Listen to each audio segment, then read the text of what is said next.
ও মামা, বাঁধাকপি কাটলা কেন? কি দিয়ে রান্না করবো বাঁধাকপি? আমার মুড়ো দিয়ে বাঁধাকপির ঘন্ট করবো। আমার মুড়ো দিয়ে তোমার বাপে এই যে এনে দিয়ে গেছে তিনখানা ছোট ছোট বাঁধাকপি, এই যে সস্তা বাঁধাকপি কিনে দিয়ে গেছে। এই যে আমার কাটতে কাটতে আমার কোমর ধরে গেল। বাঁধাকপি রান্না কি দিয়ে তোমার বাপের কাছে জ্বর, এই যে দিয়ে গেছে কাতলা মাছের মাথা দিয়ে গেছে, এত বড় খান আমার মাথার মতো, সেই দিয়ে ঘন্ট করতে বলেছে। যত সব জ্বালিয়ে খাই, কই দেখি। খুলতেও পাচ্ছি না আমি।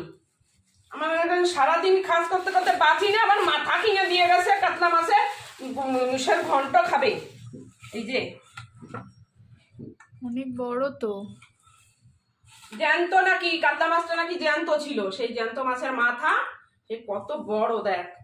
এত বড় মাথা দিয়ে আমি ভেবেছিলাম তাহলে মুড়ি ঘন্ট করবো। মুড়ি ঘন্ট করা মেয়ে তো দিদি বলছে মুড়ি ঘন্ট খাবে। উনি ওই যে এই যে সস্তার বাঁধাকপি দিয়ে গেছে, ওই দিয়ে মুড়ো দিয়ে রান্না করতে হবে। আর ভালো লাগে না, একটুখানি সময় নেই এমনি, তারপরে এখন এত কিছু করে। এই যে কাজ, এইটা কাটতে কাটতে আমার কোমর ধরে গেছে, অসহ্য, ভাল লাগে না।